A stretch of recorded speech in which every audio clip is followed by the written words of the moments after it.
Hi everyone, welcome to episode number 5 of egg pizza కథ. ఇది కథ కాదు, నా ప్రేమ బాధ. నేను మీ హోస్ట్ జితేష్ కృష్ణ. ఇంకా స్టార్ట్ చేద్దామా? ముందు ఎపిసోడ్లో చెప్పినట్టు నా పిజ్జాని, నా ప్రేమని తన ముందు పెట్టి ఏమవుతుందో అని ఆశగా నేనే కాదు, మొత్తం పిజ్జా షాప్ అంతా తనని చూస్తూ ఉంది. నా లైఫ్లో ఇది చాలా పెద్ద ఘట్టం. లాస్ట్కి పాదఘట్టం కాకుంటే చాలు అని అనుకున్నా. అరే ఎడిటరు, ప్రతిసారి నీ ఎంట్రీ ఏంద్రా? సర్లే, నీది ఎప్పుడు ఉండేదేలే. కానీ అలా పిజ్జానే ఒక రింగ్గా తనని నా వ్యాలంటైన్గా ఫీల్ అయి ప్రపోజ్ చేసి తన కళ్ళల్లోకి చూస్తున్న నాకు తను ఇలా అడిగింది, నేను ఇక్కడికి రాకపోతే వేరే అమ్మాయికి కూడా ఇలాగే ప్రపోజ్ చేసేవాడివా అని తను అనింది.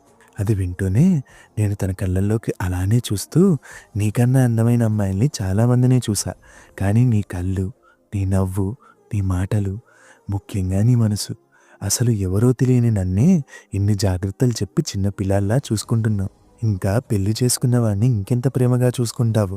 లైఫ్లో కొన్నిసార్లు మాత్రమే లైఫ్ చేంజింగ్ డెసిషన్స్ తీసుకునే సిచ్యువేషన్ వస్తుంది. దాన్ని ఇప్పుడు నేను వదులుకుని లైఫ్ లాంగ్ రిగ్రెట్ అవుదాం అనుకోవడం లేదు. ప్రాణం పోయేదాకా చూసుకుంటా కన్నా, ఈ జన్మకి నాతో ఉంటావా? అది విన్న తను కళ్ళల్లో నీళ్ళతో, సరే అయితే మరి మార్గరీటా కొనిస్తావా అని చెప్పి ప్రేమగా అడిగింది. అప్పటిదాకా రౌండ్గా తిరుగుతున్న భూమి ఒక్క సెకండ్ ఆగిపోయింది. చుట్టూ ఉన్న జనాలు చప్పట్లు కొట్టడం స్టార్ట్ చేశారు. ఈ రోమియోకి జూలియట్ దక్కేసింది అని చెప్పి ఇండైరెక్ట్గా తను నాకు ప్రపోజ్ చేసింది. ఆ సెకండ్ మొత్తం పిజ్జా షాప్లో ఉన్న అందరూ గట్టిగా అరుస్తూ మమ్మల్ని చీర్ చేయడం స్టార్ట్ చేశారు. అండ్ సడన్లీ మా ఇమాజినేషన్లో పిజ్జా షాపే ఒక డిస్కో బార్లా అయిపోయింది. వెయిటర్లు బ్యాక్గ్రౌండ్ డాన్సర్లుగా, చుట్టూ ఉన్న జనాల కోలాహలంలో నుంచి ఈ జితేష్ గాడి సాంగ్ ప్లే కావడం స్టార్ట్ అయిపోయింది.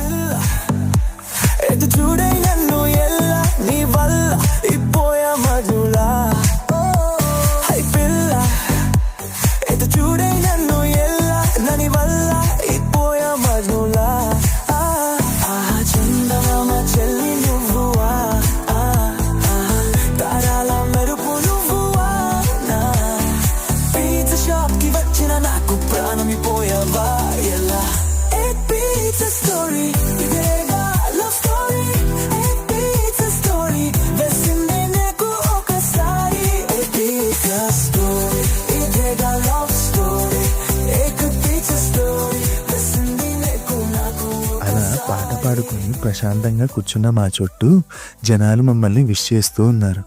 అంతలోపు మధ్యలో ఒక పెద్ద ఆయన సడన్గా వచ్చాడు. బ్లాక్ షేర్వాణి వేసుకొని స్టైలిష్గా స్టిక్తో ఉన్నాడు. ఆయనను చూస్తూనే మనకు సినిమాలో విలన్ ఇంట్రడ్యూస్ అయిన ఫీలింగ్ వస్తుంది కదా, సేమ్ అదే ఫీలింగ్ నాకు కూడా. ఆయనను చూస్తే ఉప్పెన సినిమాలో రాయనంలా ఇంతింత పెద్ద మీసాలు పెట్టుకొని ఉన్నాడు. తను సడన్గా చేయలాగి కంగ్రాచులేషన్స్ చెప్పాడు. నేను సైలెంట్గా ఉన్నా, అండ్ అభి కూడా సైలెంట్గా తనని చూస్తూ ఉంది. అంతలోపల తన బ్యాగ్లో నుంచి ఒక గోల్డ్ కలర్ బాక్స్ని తీసి మా ముందర పెట్టాడు.